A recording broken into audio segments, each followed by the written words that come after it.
Assalamualaikum warahmatullahi wabarakatuh. Selamat pagi anak-anak. Bagaimana kabarnya? Hari ini kita akan belajar tema 6, subtema yang keempat, pembelajaran yang keempat.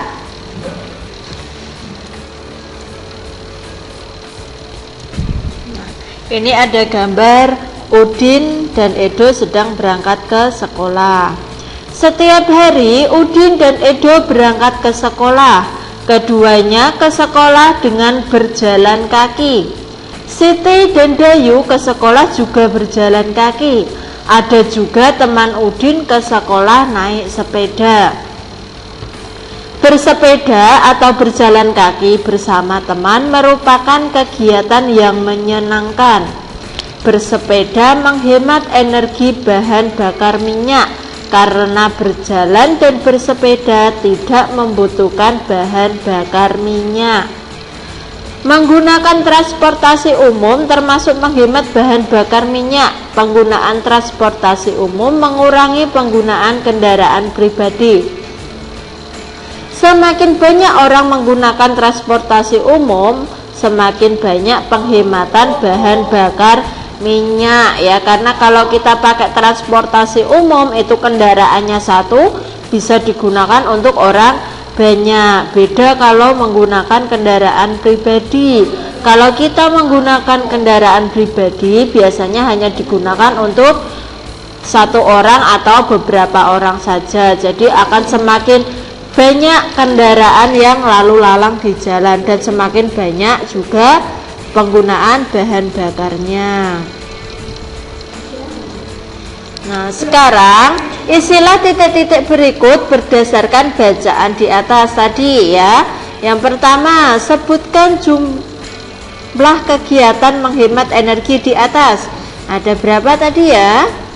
Ada 3, yaitu dengan jalan kaki, naik sepeda, dan menggunakan transportasi umum. Lalu pertanyaan yang kedua, apa saja yang termasuk kegiatan menghemat energi? Tadi ya, menggunakan transportasi umum, berjalan kaki. Terus energi apa yang dihemat? Yaitu energi bahan bakar minyak. Mengapa menggunakan kendaraan umum termasuk menghemat energi? Nah, tadi sudah Ustazah jelaskan. Karena jika kita menggunakan kendaraan umum, itu kendaraannya hanya satu dan bisa digunakan untuk beberapa orang, banyak orang bahkan ya, terutama kalau kita naik bis, itu satu bis bisa untuk banyak orang, bisa 20 atau 30 orang. Jadi hemat penggunaan bahan bakarnya. Lalu pertanyaan yang kelima, mengapa kalian perlu menghemat energi? Tentu saja supaya energi tidak cepat habis dan masih bisa dinikmati oleh generasi berikutnya.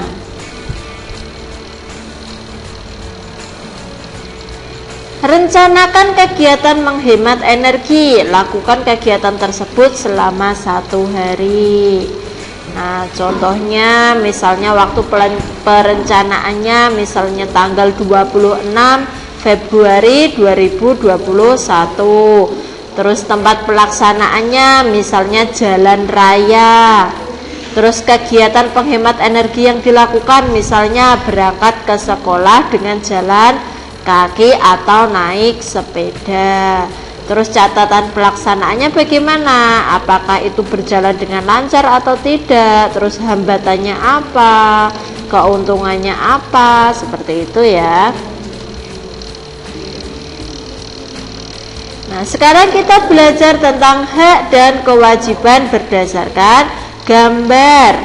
Contoh gambar yang pertama, haknya adalah makan makanan yang bergizi. Lalu kewajiban kita yaitu tidak membuang-buang makanan. Jika kita tidak membuang-buang makanan, kita bisa makan makanan yang bergizi. Diambil secukupnya saja, jangan berlebihan. Lalu gambar yang kedua, itu ada anak sedang bermain air ya, bermain semprot-semprotan air. hak kita menggunakan air untuk keperluan sehari-hari. Nah, kalau kita bisa menggunakan air untuk keperluan sehari-hari, kita berkewajiban untuk menghemat air. Nah, kalau seperti gambar tersebut tidak menghemat air ya, air digunakan untuk main-main. Lalu yang ketiga, nah ini ada gambar sampah atau limbah pabrik yang dibuang ke sungai atau ke laut. Nah, hak kita adalah mendapatkan ikan yang segar atau sumber air yang bersih. Nah, kalau di sini berdasarkan gambar ini kan limbahnya dibuang ke sungai atau ke laut ya. Jadi nanti banyak ikan-ikan yang mati karena keracunan. Terus juga sumber airnya menjadi kotor. Nah, kita berkewajiban untuk tidak mencemari sumber air. Nah, yang terakhir, hak kita menggunakan air untuk menyiram tanaman sehingga mendapatkan lingkungan yang asri ya. Menyiram tanaman itu juga ada waktunya ya. Kalau misalnya kalau musim kemarau atau lama tidak ada hujan, nah kita bisa menyiram tanaman. Tapi kalau misalnya sehari hujan terus tapi kok masih nyiram tanaman, nah itu namanya mubazir ya, menyiram tanaman ketika tanaman tersebut memang membutuhkan air.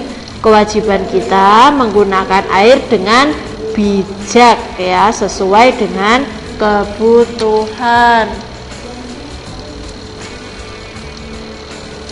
Menjaga kesehatan dan kebugaran tubuh termasuk kewajiban ya. Menjaga kesehatan termasuk sikap berterima kasih kepada Tuhan. Kalian harus berterima kasih atas semua pemberiannya. Hal ini dilakukan dengan cara menjaga kesehatan. Kesehatan dijaga dengan aktivitas jasmani. Aktivitas jasmani dapat dilakukan bersama teman-teman. Aktivitas jasmani untuk melatih tubuh menjadi kuat dan sehat. Ini kegiatannya hampir sama seperti pembelajaran sebelumnya ya, yaitu senam irama menggunakan benda. Nah, ini cara melakukannya seperti berikut. Siapkan 2 buah tempurung kelapa atau benda lain yang dapat dibunyikan atau dapat menimbulkan bunyi. Misalnya pakai kaleng juga bisa kalau tidak ada batok kelapa. Terus berdiri tegak, sikap sempurna. Melompatlah ke kiri dan ke kanan sambil menepukkan tempurung kelapa. Ayunkan tangan ke kiri dan ke kanan sesuai dengan gerak kaki. Nah, ini lalu setelah itu kaki diangkat, tangan mengayun ke kanan sambil menepukkan tempurung kelapa. Kaki kanan diangkat, tangan mengayun ke kiri. Langkah yang keempat, pada hitungan keempat, meloncat sambil putar badan menghadap ke kiri. Lakukan sambil menepukkan kedua tempurung kelapa. Lakukan gerakan sampai kembali ke posisi semula. Nah, itu yang dapat Ustazah sampaikan di video pembelajaran yang keempat ini. Semoga bermanfaat. Jangan lupa belajar di rumah. Wassalamualaikum warahmatullahi wabarakatuh.